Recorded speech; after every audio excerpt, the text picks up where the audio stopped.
누가복음 24장 13절 43절. 굉장히 오늘 말씀이 길어요. 그래서 같이 한번 말씀 읽겠습니다. 그날에 그들 중 둘이 예루살렘에서 25리 되는 엠마오라 하는 마을로 가면서 이 모든 된 일을 서로 이야기하더라. 그들이 서로 이야기하여 문의할 때 예수께서 가까이 이르러 그들과 동행하시나 그들의 눈이 가려져서 그인 줄 알아보지 못하거늘 예수께서 이르시되 너희가 길 가면서 서로 주고받고 하는 이야기가 무엇이냐 하시니 두 사람이 슬픈 빛을 띠고 머물러 서더라. 그 한 사람인 글로바라 하는 자가 대답하여 이르되 당신이 예루살렘에 체류하면서도 요즘 거기서 된 일을 혼자만 알지 못하느냐. 이르시되 무슨 일이냐. 이르되 나사렛 예수의 일이니 그는 하나님과 모든 백성 앞에서 말과 일에 능하신 선지자이거늘 우리 대제사장들과 관리들이 사형 판결에 넘겨주어 십자가에 못 박았느니라. 우리는 이 사람이 이스라엘을 속량할 자라고 바랐노라. 이뿐 아니라 이 일이 일어난 지가 사흘째요.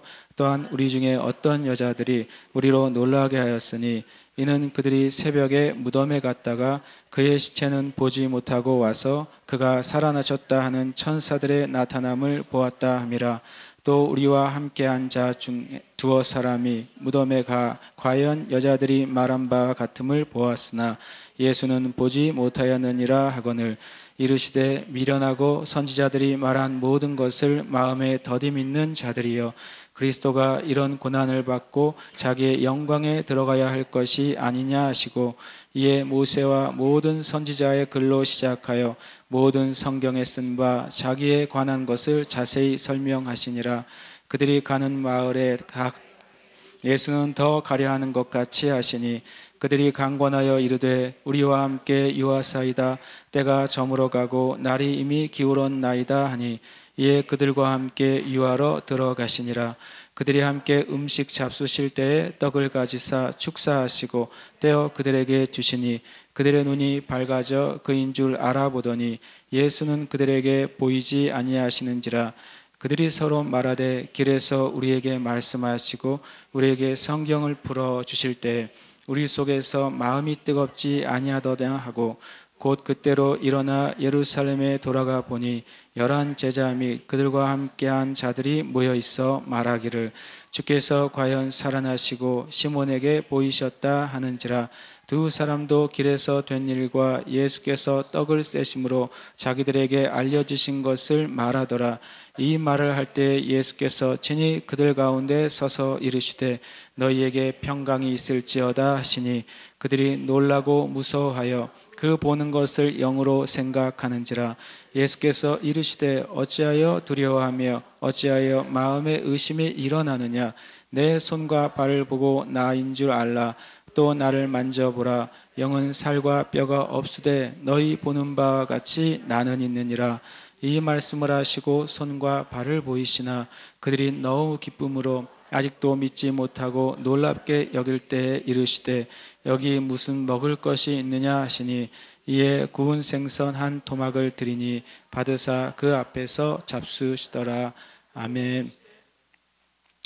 여기까지 말씀입니다.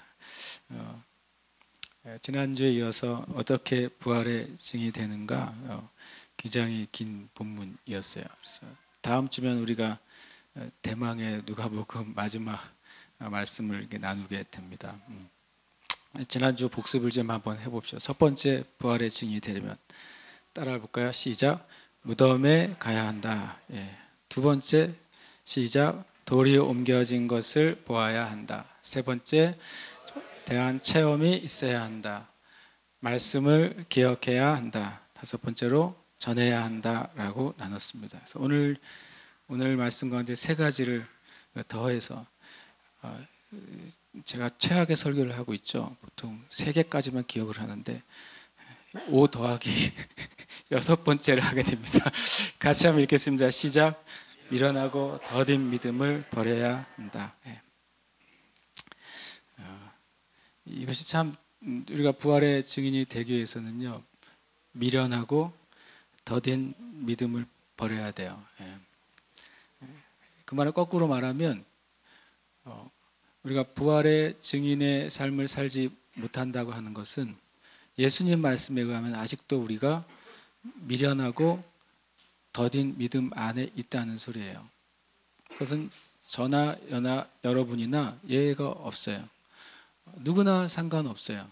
그래서 직분이 목사님이든지 선교사님이든지 장로님이든지 권사님이든지 집사님이든지 믿음 좋은 성도든지 상관이 없어요.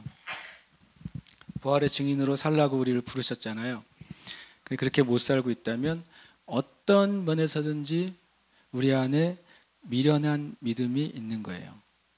어떤 면에서든지 굉장히 느리고 더딘 믿음이 있는 거예요. 25절에 주님이 이렇게 말씀하세요. 이르시되 미련하고 선지자들이 말한 모든 것을 마음에 더디 믿는 자들이여 그리스도가 이런 고난을 받고 자기의 영광에 들어가야 할 것이 아니냐 이렇게 말씀하세요. 엠마오로 두 제자가 내려갈 때 주님이 부활하시고 변형된 신 몸으로 함께 동행하십니다. 그런데 못 알아봤어요. 참 놀라워요. 여러분 주님이 우리와 함께 계실 때 못 알아볼 수도 있어요. 주님이 보이지 않는 상태로 임하신 게 아니에요. 그렇죠? 보이는 형태로 임하셨어요. 아마도 이 제자들이 평소에 보던 주님의 모습과 다른 모습이었던 것 같아요. 만약에 죽으시고 부활하시기 전에 그들이 평소에 설교를 듣고 주님과 함께 그 가르침 받았던 예수님의 모습이 그대로였다면 이 두 제자가 당연히 알아봤겠죠. 그 말은 주님께서 어떤 형태로든지 다른 모습으로 나타나셨고 이 두 제자는 그 다른 모습의 어떤 사람과 그냥 이야기를 나눈 거예요. 근데 이런 일은 실은 교회 역사 가운데 많이 있어요. 주님께서 이 땅 가운데 다른 형태의 모습으로 하나님의 사람들에게 나타나실 수 있느냐?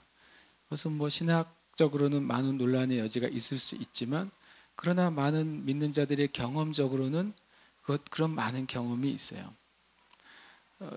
유튜브에만 여러분 보셔도 예수님을 만난 사람들에 대한 수많은 간증들이 있고 어떤 분은 흑인의 모습으로 오신 예수님을 만났고 그냥 흑인과 대화를 하고 헤어졌을 뿐인데 그 흑인이 바로 예수 그리스도였다는 사실을 경험하기도 하는 거죠. 꼭 또 예수 그리스도가 아니시더라도 우리가 아는 그냥 일반적인 사람과 내 이야기를 나누고 경험했는데도 나중에 시간이 지나 보면 이것이 사람이 아니라 진짜 우리가 말해도 천사였나? 라고 느낄 수 있는 경우들도 있어요.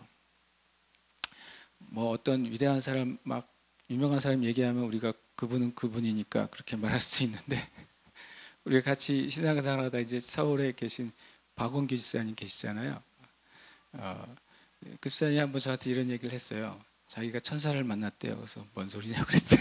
그랬더니 근무하던 데가 이제 LA에 이제 근무를 하러 갔었는데 LA에 길을 걷고 있었대요. 이분이 그냥 걸으면서 주님 기도를 하고 있었대요.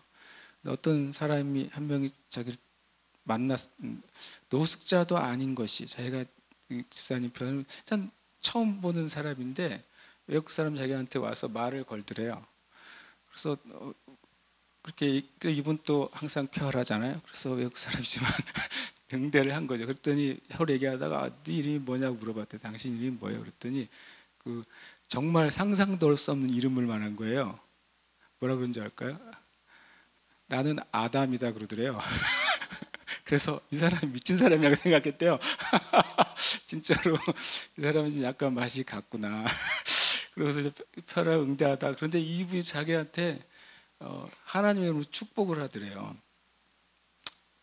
축복을 하고 가버렸어요. 나중에 시간이 지난 다음에 혼자 기도하는데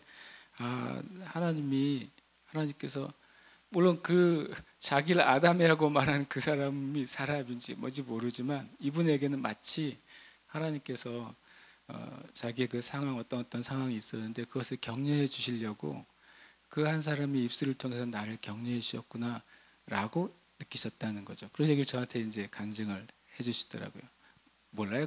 그 아담이 천사였는지 저는 몰라요. 제가 이제 말하려고 하는 의도가 뭔지 아시겠죠? 하나님께서는 때로는 전혀 우리와 일면식이었거나 관계가 없는 사람들의 입술을 통해서도 우리에게 말씀하실 때가 있어요. 때로는 우리가 같이 있는 아이를 통해서도 주님이 말씀하실 수도 있어요. 근데 말하는 그 사람은 자기가 뭐 하나님의 통로가 됐는지 모를 수도 있어요. 그렇죠? 예. 최근에 저는 어떤 분하고 얘기하는데 전혀 그런 말을 할 분은 아니었는데 얘기하다 갑자기 이런 말을 하더라고요.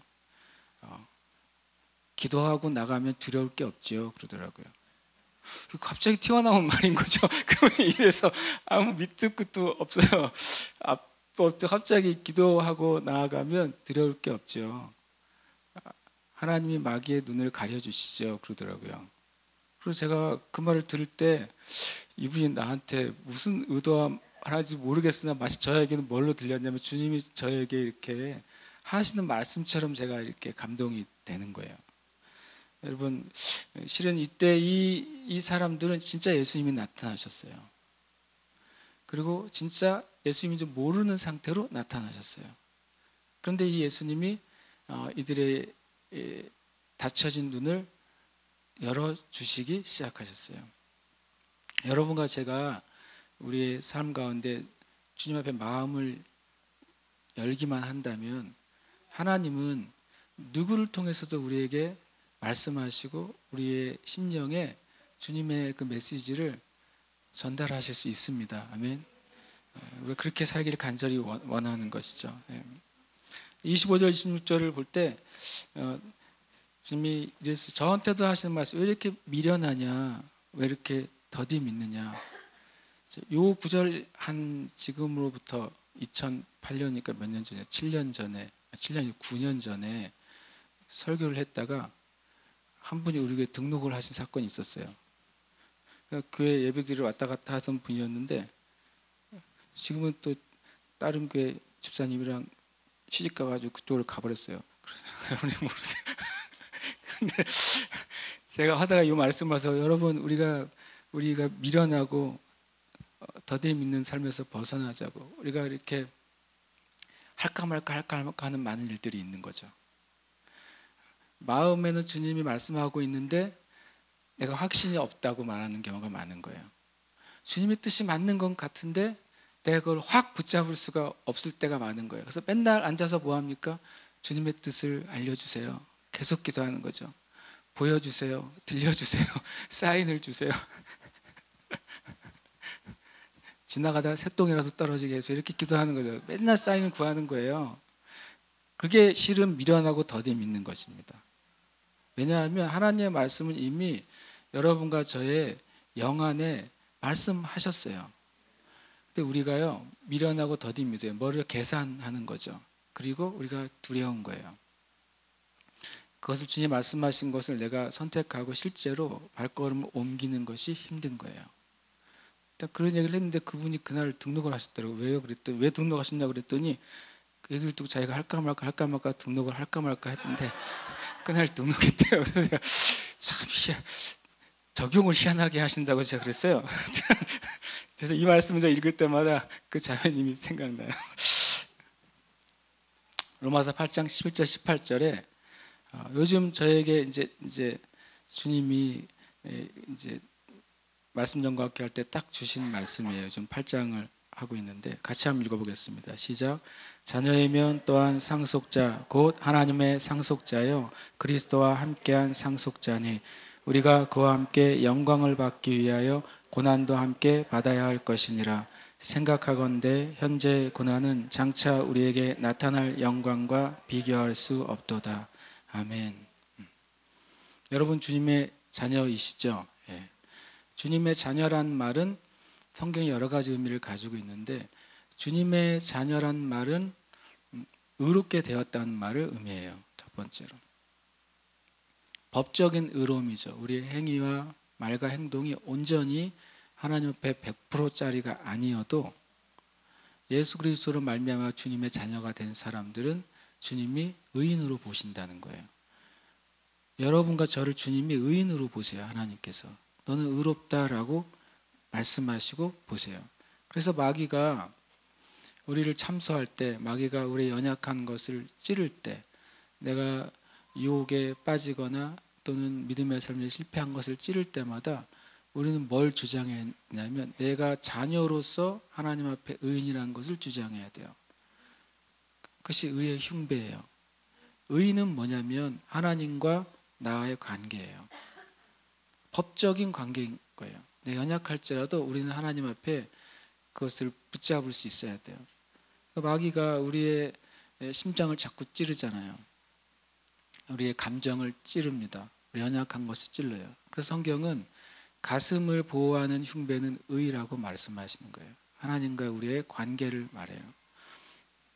두 번째 그 자녀의 그 의미는 뭐냐면 상속자라는 의미예요. 상속자. 저는 뭐 저희 아버지에게 상속받은 게 없어요. 그런데 하나님께 상속받은 것은 많아요. 아멘. 우리가 그렇게 고백해야 돼요. 근데 그 다음에 이 말이 이렇게 돼 있어요. 우리가 그와 함께 영광을 받기 위해서, 영광은 무엇과 연결되어 있는 것입니까? 여기서요, 상속과 연결되어 있는 거예요. 그리스도인들이 예수님과 함께 받은 건 상속, 그 안에는 뭐가 들어있냐면 하나님의 영광이 속해 있어요. 근데 그것을 받기 위해서, 영광스러운 상속을 받기 위해서 고난도 함께 받아야 된다. 원문에는 어떤 표현으로 되어 있냐면 당신이 주님과 함께하는 고난을 받게 된다면 그 영광스러운 상속을 얻게 될 것이라는 거예요. 선택이 아니라 필수라는 거예요. 그래서 그 밑에 있는 말을 계속 저는 여러분과 제가 곱씹고 곱씹고 곱씹게 되기를 축복해요. 이렇게 말씀하셔서 생각하건대 현재 고난은 장차 우리에게 나타날 영광과 비교할 수 없도다. 그것은 두 가지 영광을 얘기합니다. 하나는 여러분과 제가 살아있는 동안에도 하나님께서 이 고난을 통과한 자들에게 하나님의 영광을 나타내십니다. 그리고 가장 궁극적인 영광은 하나님 나라에서의 영광이에요. 여러분과 제가 정말 얼마큼 하나님 나라에서의 영광을 보고 가느냐, 이것은 진짜 믿음의 삶의 승패가 결정돼요. 이제 올림픽에 출전하는 선수들은 그 금메달 그 자리에 오르기를 간절히 원하잖아요. 우리는 그것도 원하겠지만 그 이후에 하나님 나라의 영광을 진짜로 우리가 보게 되기를 축복해요. 그것을 보게 되면 나머지는 실은 오히려 작게 여겨질 수도 있어요. 그런 은혜가 저와 여러분에게 있기를 축복합니다. 두 번째 부활의 증인들을 함께 읽겠습니다. 눈이 밝아져 주님을 알아봐야 됩니다. 이게 굉장히 중요해요. 눈이 밝아지는 것, 그것은 큰 은혜가 필요해요. 30절에 보면 그들과 함께 음식 잡수실 때 떡을 가지사 축사하시고 떼어 그들에게 주시니 그들의 눈이 밝아져 그인 줄 알아보더니 예수는 그들에게 보이지 아니하시는지라. 눈이 밝아져서 예수님 줄 알아봤어요. 이 눈이 밝아진 것은 뭘까요? 그냥 예수님에 대한 인지가 아니라 깨달음이에요. 하나님 주님께서 우리와 함께 하셨다는 사실을 깨닫는 눈이 밝아지는 것이 우리에게 일어날 때 진짜 우리의 삶이 변화가 일어나요. 여러분, 우리의 눈은 실제 우리의 육신의 눈도 많은 것을 말해요. 눈이 정말 밝고 이건 정말 사람의 마음을 주님께서 보여주신 사람은 사람을 잘 못 봐요. 왜 못 볼까요? 정말 하나님께서 그 우리 흔히 말하는 영 안을 열어주신 사람은 사람들을 잘 보지 않으려고 합니다.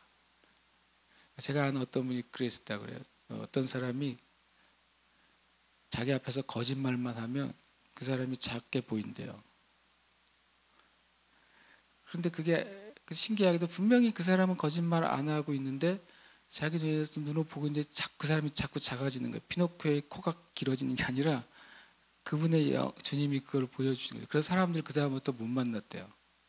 왜냐하면 말하는 사람들이 대부분 자가진들이에요. 그래서 그분이 기도했대요. 주님, 나에게 이 은혜를 걷어가 달라고. 생활하기가 어렵다고. 그래서 주님이 정말 걷어가 주셨대요. 제가 아는 분 이야기입니다. 어디서 읽은 게 아니라. 그래서 나중에 보니까 그 은사가 너무 필요하더래요. 우리 눈이 정말 밝아져야 돼요. 그래서 우리 자신에 대해서도 볼 수 있어야 돼요. 예수님에 대해서도 보게 되면 우리 자신을 보게 돼요. 어떻게 하면 정말 우리 눈이 밝아지느냐? 32절 33절에 이렇게 말씀하세요. 그들이 서로 말하되, 그들이 눈을 밝아진 다음에 주님이 사라졌잖아요. 그 다음에 서로 이렇게 말하는 거죠. 길에서 우리에게 말씀하시고, 우리에게 그 다음에 뭐라고요? 성경을 풀어주실 때. 눈이 어떻게 밝아지느냐, 우리의 영적인 눈이 어떻게 밝아지느냐, 그건 성경은 이들의 고백이 거예요. 말씀하시고 성경을 풀어주실 때 마음이 뜨거워졌다고 말합니다. 그것이 눈이 밝아지는 성경적인 길이에요. 우리는 어떤 하늘에서 뚝 떨어지는 그 무엇인가를 생각할 때가 있잖아요. 근데 오히려 이들의 고백은 뭐였냐면, 주님과 말씀하시고 주님이 성경을 풀어주실 때 내 심령에서부터 변화가 시작됐다는 거예요. 그 변화가 이들의 눈을 밝게 해줬어요.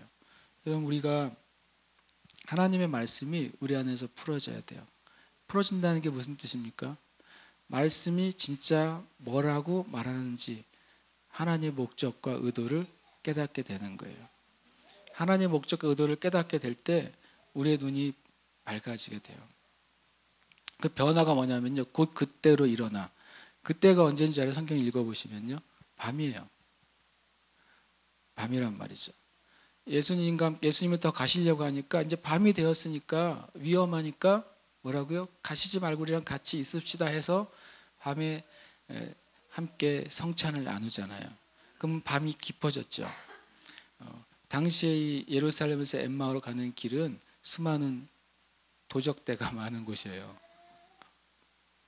근데 그들이 눈이 열리고 예수님을 만난 것을 알게 되는 순간 그들의 삶에서 무엇인가가 제거됐어요. 그래서 그 밤에 일어나서 돌아갑니다. 검은 밤에 돌아가는 것이죠. 불빛이 하나도 없는 밤을 뛰어서 돌아가는 것을 알 수 있어요. 왜 그랬을까요? 왜냐하면 자신들이 내려올 때 성경에 보면 그들이 슬픈 빛을 띠고 내려왔다고 그랬어요. 제자들과 함께 있다가 내려온 것이죠. 제자들도 다 슬픈 빛 가운데 있었어요. 왜냐하면 자기처럼 예수님이 부활하신 것을 몰랐기 때문에, 믿지 못했기 때문에, 소망이 사라졌다고 믿었기 때문에. 그런데 예수님을 만나서 눈이 밝아지니까 이들의 안에 모든 것이 다 뒤집어진 것이죠. 그 순간 그들이 뭘 깨달았어요? 그 예루살렘에 남아있는 슬픈 자들, 밤의 어둠이 아니라 진짜 영의 어둠 가운데 있는 자들. 그래서 그들에게는 그 돌아가는 그 길이 25리라고 되어 있지만 지명 사전에 보면 32km라고 나와 있기도 하더라고요. 그러니까 그 길을 밤에 뛰어가는 것이죠. 절망에 빠져 있는 사도들, 절망에 빠져 있는 제자들, 어두운 가운데 있는 제자들에게 이 소식을 알리고 싶은 거예요. 이 둘이 곧 그때로 일어나 예루살렘으로 돌아갑니다. 어쩌면 그 시간이 새벽이었을 수도 있고, 어쩌면 그 시간이 날이 밝은 뒤였을 수도 있어요. 그들이 돌아가 봤더니 놀라운 사실을 알게 돼요. 그들 안에서도 뭐가 벌어지고 있어요? 주님이 부활하셨다는 증거들을 서로 나누고 있어요. 거기에다 이 엠마오로 갔던 두 제자의 증언은 그 제자들에게 그 하나님의 놀라운 일을 다시 한번 확신시켜줘요. 21절에 보면 그런 말이 있습니다. 우리는 이 사람이 이스라엘을 속량할 자라고 뭐 했다고요? 바랐노라, 이런 말을 써요. 여러분, 단순히 바라는 것, 소망하는 것은 믿음이 아니에요. 예수님 메시아였기를 바랬어요. 수많은 군인들이. 근데 그것은 믿음이 아니었어요. 그리고 더 나아가서 22절에 보시면 또한 우리 중에 어떤 여자들이 우리로 놀라게 하였으니 그들은 새벽에 무덤에 갔다가 시체는 보지 못하고 그가 살아나셨다고 하는 천사들의 나타남을 보았다. 하나님의 어떤 기적에 대해서 놀란 것이 믿음이 아니에요. 이거 기억해야 돼요, 여러분. 우리가 주님에 대해 어떤 소망을 가지고 있는 것, 그건 믿음이 아니에요. 어떤 놀라운 일을 보고 들으는 것, 그것이 믿음이 아니에요. 실제로 큰 집회들 가운데 예수님을 믿기로 결정한 사람들의 수와 수년이 지난 다음에 그들이 실제로 신앙생활을 하고 있는 퍼센트를 비교했을 때 몇 퍼센트나 나왔을 것 같아요. 큰 집회 가운데 많은 기적과 많은 치유가 일어나요. 그래서 사람들이 예수님을 믿기로 결정했어요. 그래서 그 집회들을 끝난 다음에 사람들이 그때 예수 믿겠다고 하는 사람들의 글들을, 페이퍼를 모아 놓습니다. 그리고 1년, 2년 후에 그들이 실제로 신앙생활 하는지를 물어봤을 때 놀랍게도 10% 이내라는 거예요. 그게 20세기에 일어났던 많은 부흥운동의 실상이었어요. 근데 반대로 A.W. 토저라는 목사님이 있어요. 그분은 교회에 부임해서 가면 조건이 한 가지가 있답니다. 그 책에 보시면 그렇게 써 있어요. 그분의 전기에 보면 나는 신방 안 합니다. 그럼 뭐하러 목사님을 모시겠냐는 거죠. 나는 상담 안 합니다. 뭐하라고, 그분은 목사는 왜 목사예요? 이렇게 말하잖아요. 나는 설교만 하겠습니다라고 말했다는 거죠. 근데 그분을 모시는 교회가 있었어요. 그분은 설교도 원고대로만 읽는 거예요. 토저가 그렇습니다. A.W. 토저라는 목사님은 일주일 내내 주님 주신 말 설교를 원고대로 읽어요. 읽을 때 성령께서 듣는 이들의 마음에 역사하시기 시작하셨어요. 토저의 설교를 통해서 예수 믿는 사람들은 10년이 지나도 복음 안에서 떠나지 않은 사람의 확률 퍼센트가 엄청나게 큰 거예요. 70, 80%가 되는 거예요. 우리가 주님 앞에 진짜 믿음을 갖게 해달라고 기도해야 돼요. 제주 안에서도 부흥이 어떻게 일어나야 될까요? 진짜 말씀을 통해 예수님을 내 구주와 내 주인으로 영접하는 사람들이 일어나야 돼요. 그래서 주님이 더디 믿는다고 말씀하신 거예요. 이 사도행전 22장 11절 14절에 빛이 임했을 때 어떤 일이 벌어지는지를 보여줘요. 이것은 바울 사도가 예루살렘에서 잡혔을 때 공회에서 했던 설교의 일부분이에요. 나는 그 빛의 광채로 말미암아 볼 수 없게 되었으므로, 바울 사도가 다메섹 도상에서 빛을 보고 육신의 눈이 볼 수 없게 되었다고 말해요. 그랬더니 아나니아가 가서 안수하면서 바울 사도에게 안수할 때 이렇게 말했다는 거죠. 사도행전에 초반에는 안 나오지만 이때 세는 22장이 이렇게 나와요. 형제 사울아, 아나니아가 하는 말이죠. 다시 보라라고 선포했어요. 그랬더니 즉시 그를 쳐다보았노라. 이 말이 뭡니까? 그를 보려고 했을 때 눈이, 시력이 회복됐다는 것을 의미해요. 사도행전 이 초반에서는 비늘이 벗겨졌다는 표현을 말하고 있어요. 그러나 여기서는 바울의 사도는 비늘이 벗겨졌다는 간증은 하지 않고 오히려 내가 그를 쳐다보았노라, 시력이 회복됐다고 말해요. 그리고 아나니아가 또 몇 가지 말을 했다고 사도행전 22장에 말하는데 뭐라고 말하냐면, 하나님이 너를 택하여 너로 하여금 자기 뜻을 알게 하시며 그 의인을 보게 하시고 그 입에서 나오는 음성을 듣게 하셨으니. 눈이 밝아진다는 것이 무엇인지 아나니아가 사도 바울에게 이렇게 말한 것이죠. 자기의 뜻을 알게 하시며. 눈이 밝아지는 것은 뭐냐면 하나님께서 여러분을 향한 뜻을 알게 되는 것을 의미해요. 그래서 우리는 이렇게 말할 수 있었으면 좋겠어요.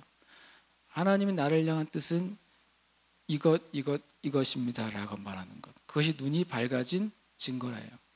두 번째로는 그 의인을 보게 하시고, 이 그 의인은 예수 그리스도를 의미해요. 예수님에 대한 증거가 우리의 입술에서 있느냐, 그것이 눈이 밝아진 증거예요. 당신의 예수님이 누구세요? 라고 물어봤을 때 우리가 주저하지 않고 그분이 나에게 어떤 분인지 말할 수 있어야 돼요. 그 사람이 눈이 밝아진 것이에요. 세 번째로는 그 입에서 나오는 음성을 듣게 하셨으니, 눈이 밝아졌다고 하는 것, 깨달았다고 하는 것은 뭐냐면 내 삶 가운데 주님의 음성과 인도함을 따르는 삶을 살게 되었다는 것을 의미해요. 주님이 이 두 제자의 눈을 밝혀주셨어요. 그래서 그들을 향한 주님의 뜻이 무엇인지 그들도 알게 됐고 예수님을 다시 보게 됐어요. 부활하신 예수님을 만나게 됐어요. 그리고 이제 그들이 주님의 뜻에 따라서 살아갈 수 있게 됐어요. 여러분과 제가 어떻게 하는 게 신앙생활 잘하는 길이겠어요? 이렇게 하면 잘하는 거예요. 여러분을 향한, 또 저는 저를 향한 하나님의 뜻을 명확하게 알아야 돼요. 하나님은 불분명한 분이 아니에요. 하나님은 명확한 분이에요. 그래서 우리에게 가르쳐 주실 때도 명확하게 가르쳐 주세요. 명확하게 우리가 알고 있어야 되는 것입니다. 그 다음에 마지막 같이 읽겠습니다. 두려움과 의심에서 탈출해야 합니다. 아멘. 38절에 예수께서 이르시되 어찌하여 두려워하며 어찌하여 마음에 의심이 일어나느냐, 이렇게 말씀했어요. 이 말씀은 되게 그냥 단순하다고 제가 생각했었는데 굉장히 치명적이라는 사실을 한 가지 알게 됐어요. 여러분, 두려움, 의심, 이것은 그냥 신앙생활을 더 잘하기 위한 어떤 영적인 자질이 아니에요. 지금보다 더 성숙해지기 위한 자질이 아니라 이것은 죽고 사는 문제와 관련이 되어 있어요. 요한계시록 21장 8절, 요한계시록의 마지막 부분이죠. 같이 한번 읽겠습니다. 시작. 그러나 두려워하는 자들과 믿지 아니하는 자들과 흉악한 자들과 살인자들과 음행하는 자들과 점술가들과 우상 숭배자들과 거짓 말하는 모든 자들은 불과 유황으로 타는 불에 던져지리니 이것이 둘째 사망이라. 아멘. 예수님을 믿는 사람은 구원을 받죠. 그렇죠? 예수를 믿지 않는 사람은 구원받지 못합니다. 예수를 믿지 않는 사람의 모습이 여기 나오는 거예요. 그들은 두려움에 사로잡혀 있습니다. 인생에. 아무리 부여해도 두려운 거예요. 그 마음에 생명 때문에 두렵고, 가진 재물 때문에 두렵고, 자기 지위를 잃을까 봐 두렵고, 자기의 자존심이 상할까 봐 두렵고, 자기의 평판을 잃어버릴까 봐 두려운 거예요. 늘 두려움에 사로잡혀 인생을 사는 것은 하나님을 만나지 못한 영의 상태예요. 그리고 믿지 아니하는 자들, 예수를 믿지 않는 자들의 그 영 안에는 주님이 많은 증거를 보여주시고 들려주시고 깨닫게 해도 그것은 그들에게 하나의 지식이에요. 그것이 주님을 만나게 하는 진정한 통로가 되지 못해요. 당연히 흉악하는 것, 살인하는 것, 음행하는 것, 점치는 것, 또 우상 숭배하는 것, 거짓말하는 것. 이 거짓말은 이례적인 거짓말을 의미하는 게 아니겠죠. 삶 자체에 거짓말하는 것이 삶의 일부분이 되는 것을 말해요. 지금 세상은 서로 거짓말을 해요. 누가 더 거짓말을 잘하는가? 속이지 않고 거짓말한 것이 드러나지 않게 어떻게 거짓말하느냐? 심지어 내가 거짓말하는 것을 남들이 느끼지 못하게 어떻게 거짓말하느냐? 개인적으로도, 집단적으로도, 국가적으로도, 문화적으로도, 교육적으로도, 사회적으로도 서로 거짓말을 해요. 그러나 주님, 그것은 분명히 하나님 앞에 나중에 그것은 사라지게 될 것이라고 말씀해요. 그래서 저는 처음에 이 주님께서 어찌하여 두려워하며 어찌하여 마음에 의심이 일어나느냐, 그것은 작은 어떤 믿음의 성품이기도 하지만 궁극적으로는 우리가 예수 그리스도를 믿을 때 이것으로부터 벗어나게 된다고 말씀하시는 거예요. 여러분과 제 안에 이런 요소가 제거됐어요. 그걸 믿으시길 축복해요. 그래서 이것으로부터 실제로 이제 떠나십시오. 영 안에서 일어난 일을 이제는 우리의 삶 가운데서 떠나게 만들어야 돼요. 마귀는 이런 부분이 계속 예수 믿는 사람들 안에서 머물도록 우리에게 유혹하고 공격하고 재료들을, 땔감들을 계속 가져다 줄 겁니다. 여러분이 여러분의 영 안에서 그것을 거절하시기를 축복합니다. 아멘. 말씀을 마치겠습니다. 우리 함께 이 시간 기도하고 싶은데 계속 제가 이 말씀을 3주째 읽고 있어요. 우리 같이 한번 로마서 6장 3절, 4절, 5절 말씀 읽겠습니다. 무릇 그리스도 예수와 합하여 세례를 받은 우리는 그의 죽으심과 합하여 세례를 받은 줄을 알지 못하느냐. 그러므로 우리가 그의 죽으심과 합하여 세례를 받음으로 그와 함께 장사되었나니 이는 아버지의 영광으로 말미암아 그리스도를 죽은 자 가운데서 살리심과 같이 우리로 또한 새 생명 가운데서 행하게 하려 함이라. 만일 우리가 그의 죽으심과 같은 모양으로 연합한 자가 되었으면 또한 그의 부활과 같은 모양으로 연합한 자도 되리라. 아멘.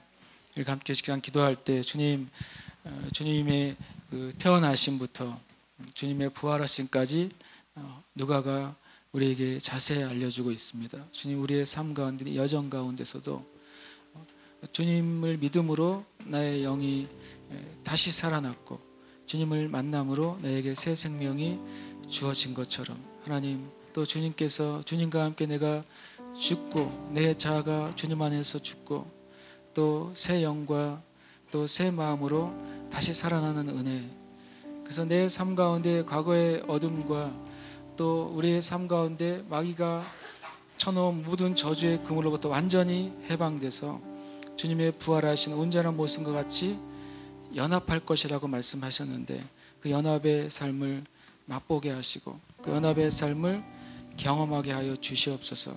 그것이 주님 우리의 마음 안에서의 경험뿐만 아니라 실제 내 삶 가운데 주님의 부활과 연합한 삶, 내 영 안에 날마다 생명력과 소망과 기쁨이 넘쳐나는 삶, 어떤 환경과 상황 가운데서도 내 영 안에 기뻐하며 기도하며 감사하는 영으로 충만한 삶 주님 걷게 하여 주시옵소서. 함께 이 시간 기도하겠습니다.